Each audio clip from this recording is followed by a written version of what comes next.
उपायुक्त अजय नाझा ने airport authority of India एवं बीएसएल के अधिकारियों के साथ बोकारो एयरपोर्ट का संयुक्त निरीक्षण किया। निरीक्षण के क्रम में अधिकारियों ने एयरपोर्ट परिसर, रनवे, बोर्डिंग एरिया सहित विभिन्न आधारभूत सुविधाओं एवं व्यवस्थाओं का क्रमवार निरीक्षण किया। निरीक्षण के दौरान उपायुक्त ने एयरपोर्ट परिसर में नियमित साफ सफाई सुनिश्चित करने का निर्देश दिया। उन्होंने कहा कि नागरिक उड्डयन महानिदेशालय के प्रस्तावित निरीक्षण से पूर्व परिसर में उगी घास, छोटे छोटे पेड़ पौधे सहित अन्य अवांछित वनस्पतियों की समुचित सफाई एवं रख रखाव सुनिश्चित की जाए ताकि एयरपोर्ट परिसर व्यवस्थित एवं मानकों के अनुरूप दिखाई दे। उपायुक्त ने एयरपोर्ट के ऑपरेशन एवं मेंटेनेंस से संबंधित विषयों की भी समीक्षा की। उन्होंने इस संबंध में एयरपोर्ट अथॉरिटी ऑफ इंडिया एवं सेल के वरीय स्तर पर आवश्यक पत्राचार कर शीघ्र उचित कार्रवाई सुनिश्चित करने का निर्देश दिया।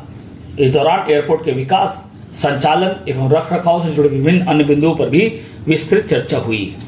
मीडिया से आमना सामना करते हुए उन्होंने कहा कि जल्द ही लाइसेंस प्रक्रिया के लिए आवेदन किया जाएगा।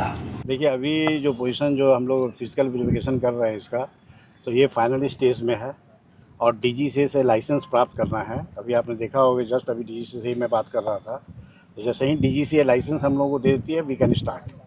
अब उसमें जो थोड़ी बहुत खामियां हैं उसको हम लोग अभी पूरा कर रहे हैं, आज उसी के बैठक कर रहे हैं और उसको कर करके जल्दी ही कंप्लाइंस इसको हो जाएगा।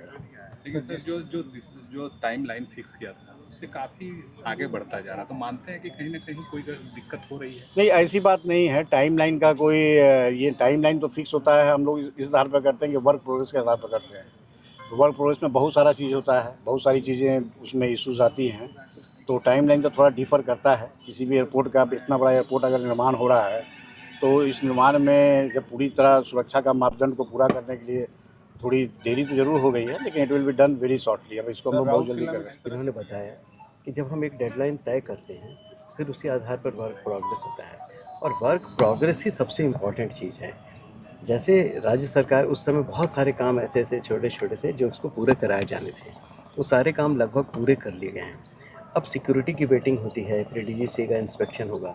अब ये सब अंतिम चरण की चीज़ें हैं जो औपचारिकताएं हैं जो करनी है, और प्लस इस एयरपोर्ट के में जो हमारा इंफ्रास्ट्रक्चर लगा हुआ है उसका आज इंस्पेक्शन किया गया है। उसको जल्दी से जल्दी हम एनुअल मेंटेनेंस में लें और वो पूरी तरह से साफ़ सुथरा रहे कि जैसे शुरू होने की बात आए वो तुरंत शुरू हो सके। इसी दिशा में आज बहुत महत्वपूर्ण पहल है। मेरा प्रयास था कि एक जॉइंट इंस्पेक्शन हो। हमारे सिविल एविएशन के कैप्टन सिन्हा साहब आए हुए हैं, तो इनके आने से निश्चित रूप से अब मैडम जो हमारी ACS होम है वो निश्चित रूप से भारत सरकार में इसको पहल करेंगे। वहाँ पर दोनों के बीच बैठक होगी। जो स्टील का ये है सेल के चेयरमैन और एयरपोर्ट अथॉरिटी के चेयरमैन के बीच बैठक होगी और ये सारी चीज़ें रिजॉल्व कर ली जाएंगी। लेकिन इतना तय मान के चलिए कि हमारे स्तर पर, अभी हम लोगों के स्तर पर यहाँ पर जो भी काम कराया जाना है उसमें कोई बाधा नहीं है। सभी काम लगभग पूर्ण कर लिए गए हैं। थोड़ी मोड़ी इश्यूज़ तो हमेशा ही रहेंगे जो साथ काम के पूरे किए जाएंगे। जैसे आप देख रहे होंगे, जिस समय हमने आपसे यहाँ बात किया था उस वक्त आप यहाँ वॉल टू वॉल विजिबिलिटी नहीं थी। आज आप देख रहे होंगे कि लगभग जो सेल ने लगभग ये सारा काम कराते हुए कर दिया है।